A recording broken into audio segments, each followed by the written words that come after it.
बिस्मिल्लाहिर्रहमानिर्रहीम। अस्सलाम वालेकुम। प्रोग्राम इख्तिलाफ राय के साथ मैं हूँ इफ्तिखार काज़मी। और हाँ साहब ने ऐलान कर दिया है कि उनकी लॉन्ग मार्च की कॉल जो है वो अक्टूबर से आगे नहीं जाएगी, यानी मार्च होगा तो अक्टूबर में होगा, मार्च में मार्च नहीं होगा। तो खान साहब ने फाइनल कॉल दे दी है और फाइनल कॉल का मतलब ये कि आज से उल्टी गिनती शुरू है। आज 17 अक्टूबर है और खान साहब अगले 13 दिनों के दरमियान या 13 दिनों से पहले लॉन्ग मार्च की कॉल देंगे। तो क्या इस बार भी खान साहब सच बोल रहे हैं या फिर वो मिस कॉलें मार रहे हैं? तो कोई ये थी कि आज खान साहब प्रेस कॉन्फ्रेंस में शायद लॉन्ग मार्च की डेट अनाउंस कर दें, लेकिन अब भी खान साहब कहते हैं जी मैं मौका दे रहा हूँ। और ये मौका वो किसको दे रहे हैं और उनकी प्रेस कॉन्फ्रेंस में उनका मुखातब कौन था? हुकूमत थी या फिर वो थे जो कि चिलमन से लगे बैठे हैं? इसके अलावा खान साहब ने एक और बड़ी इंपॉर्टेंट बात की, बातें तो दो तीन उन्होंने बड़ी बड़ी की हैं। नवाज शरीफ को भी उन्होंने एक बड़ा सियासतदान मान लिया है और ये कैसे उन्होंने माना, क्या कहा उनके बारे में। और फिर उन्होंने एक और अहम बात की कि एक बड़ी अहम ट्रांसफ़र हुई है इस्लामाबाद के अंदर, और जब से वो ट्रांसफ़र हुई है उस वक़्त से पीटीआई वालों की शामत आई हुई है। तो खान साहब कहते हैं कि मुझे पता है जब से एक आदमी की इस्लामाबाद पोस्टिंग हुई है ये लोगों को उठा रहा है, धमकियां दे रहा है और ये मुल्क को, इदारों को नुकसान पहुंचा रहा है और इदारों की इज़्ज़त कराने की बजाय उनके ख़िलाफ़ नफ़रत पैदा कर रहा है। और उनका ख्याल ये है कि इस बात का आर्मी चीफ़ को भी इल्म नहीं है। यानी खान साहब जो है वो आर्मी चीफ़ लगवाने चले थे और अब आर्मी चीफ़ से एक अफसर की शिकायतें कर रहे हैं। तो ये अफसर कौन है जिसको खान साहब बदलवाने की ख्वाहिश जाहिर कर रहे हैं? ये आदमी ने मुल्क की बदनामी कर रहा है। ये आदमी इस मुल्क के आइन तोड़ रहा है और ये आदमी इदारों को बदनाम कर रहा है। और इस अफसर पर इल्ज़ाम ये है कि इस अफसर ने खान साहब की जो इतलात की सप्लाई लाइन है उस पर पाँव रख दिया। यानी खान साहब की जो इदारे के अंदर सप्लाई लाइन थी, जो उनके रूट्स थे और जहाँ जहाँ से खान साहब को मुखबरियाँ हो रही थी या खान साहब को पता चल रहा था कि कौन क्या मूव चल रहा है या किसका क्या मिजाज है, तो खान साहब को जितनी इतलात मिल रही थी वो इतलात की रसद काट दी गई है। यानी खान साहब का जो नेटवर्क था, वो जो सप्लाई लाइन थी, वो जिस शख्स ने काटी उसके बारे में खान साहब कह रहे हैं कि वो उसकी वजह से हालात ख़राब हो रहे हैं और उन्होंने बाजवा साहब को बेल आउट कर दिया। किस तरह बेल आउट किया मैं आगे बताऊंगा कि खान साहब अब XYZ के बाद किस पर आए हैं।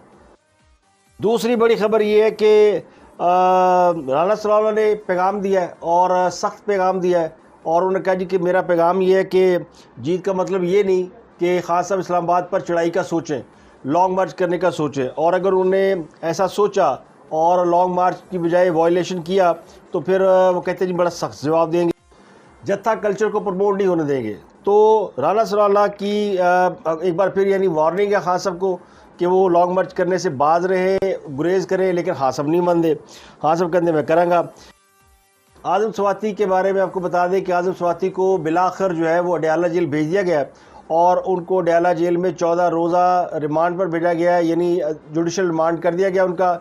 आज़म स्वाति जो है सेंट्रल जेल अडयाला मुंतकिल हो गए हैं। उनके ख़िलाफ़ उन्होंने मुतनाद ट्वीट किए थे इदारों के ख़िलाफ़, और इससे पहले इसी तरह के एक मिलते जुलते केस में शहबाज गिल भी अडयाला जेल में कैद रह चुके हैं। और आज बड़ी कोशिश की FIA ने कि उनका मज़ीद 3 रोज़ा रिमांड हासिल करे, लेकिन उन्होंने अपनी को उंगली ज़ख्मी कर ली और फिर बताया जी कि मुझे फ्रैक्चर हो गया है और ये हो गया वो गया। इससे पहले वो शिकायत करते रहे कि उन्हें तशद्दुद का निशाना बनाया जाता रहा है। तो फिर उनको जज, सीनियर सिविल जज मोहम्मद बशीर ने उनको जुडिशल कर दिया और शहबाज गिल और आज़म स्वाति के बाद तहरीक इंसाफ के किस अहम रहनुमा की बारी आने वाली है और किसका नंबर लग चुका है, जिसकी गिरफ्तारी भी यकीनी है, और ये आपको बताएंगे। अगर खान साहब के लॉन्ग मार्च से पहले यानी लॉन्ग मार्च में थोड़ी ताख़ीर हुई तो फिर उसकी गिरफ्तारी यकीनी है।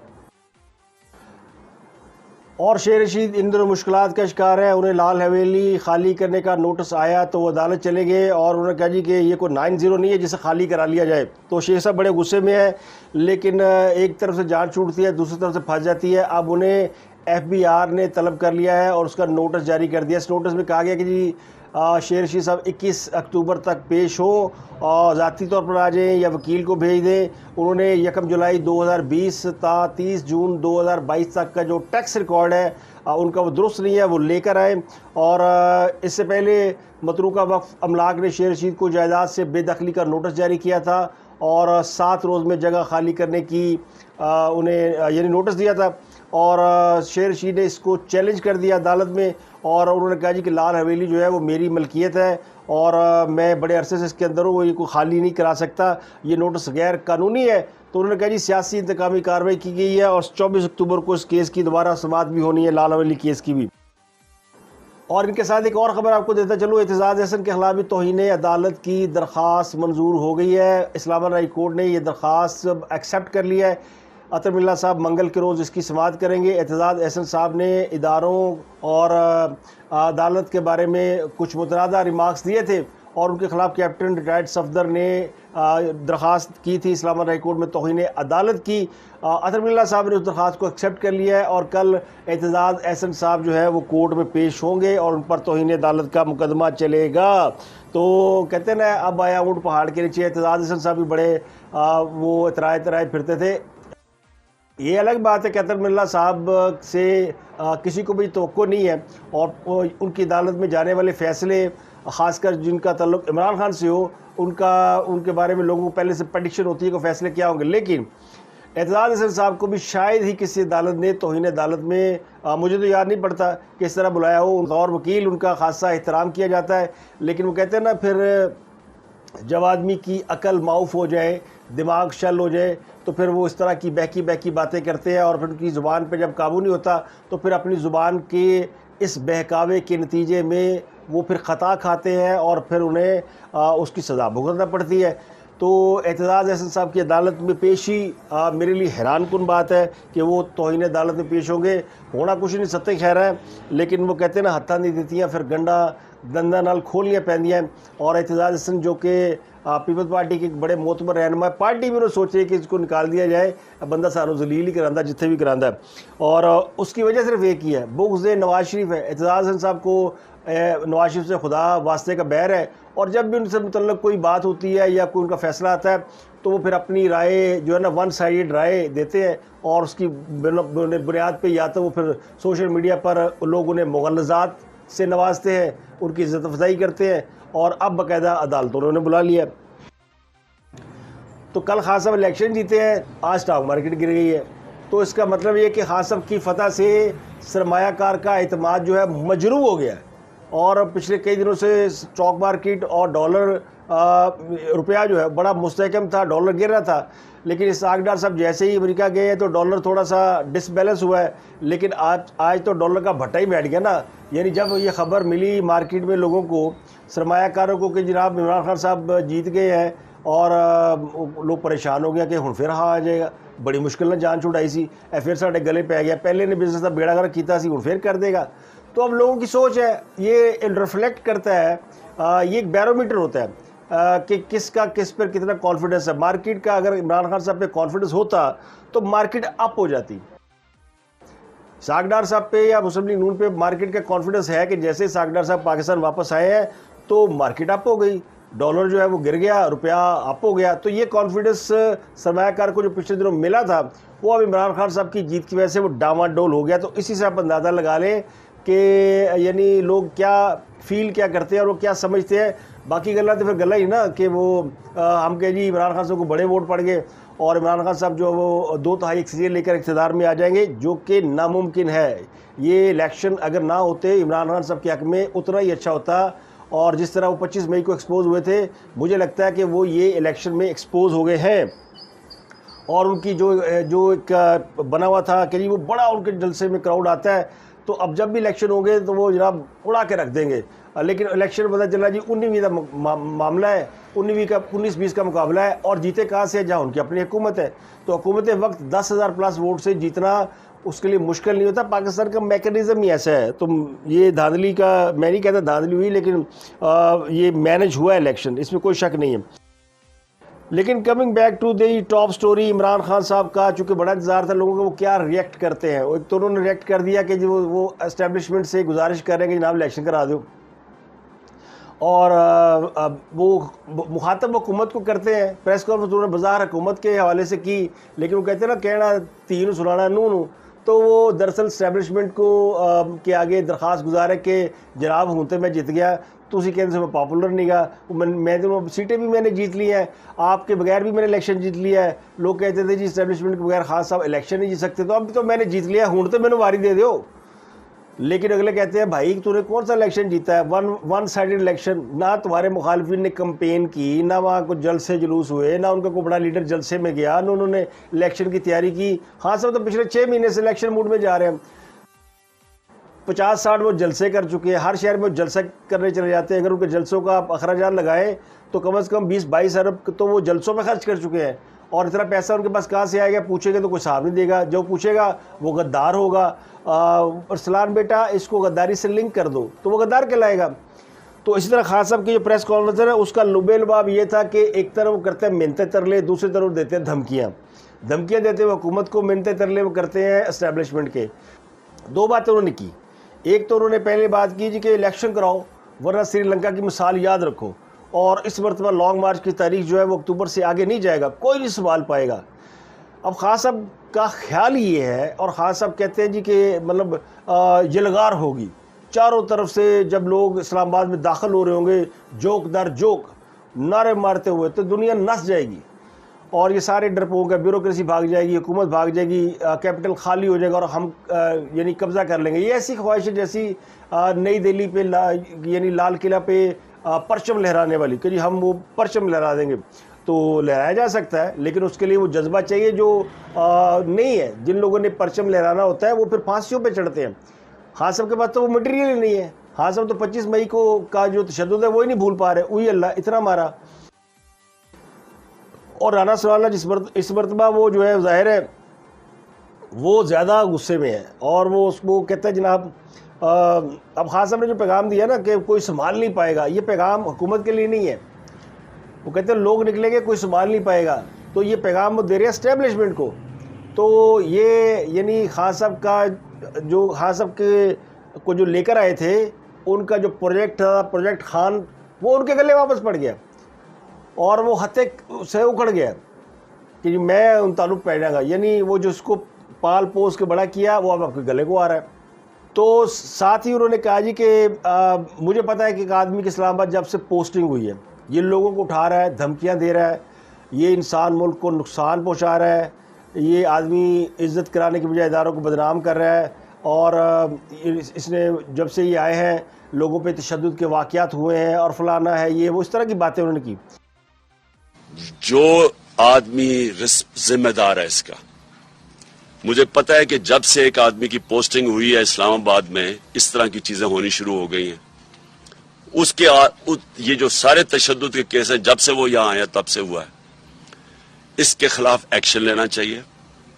ये आदमी ने मुल्क की बदनामी कर रहा है, ये आदमी इस मुल्क के आइन तोड़ रहा है, और ये आदमी इदारों को बदनाम कर रहा है, ये आदमी इदारों के खिलाफ नफरतें पैदा कर रहा है।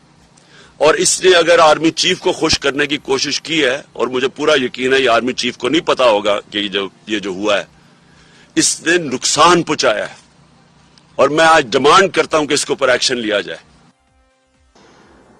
तो प्रेस कॉन्फ्रेंस में तकरीबन इमरान खान साहब की चीखें ही निकल गई, और ये इसका मतलब है कि उन्हें इस बात का बड़ा अंदाज़ा है कि अगर वो शख्स जिसके बारे में खान साहब कह रहे हैं कि उसके आने के बाद साड़ी ऐसी तैसी फिर गई है तो उसको हटाया जाए।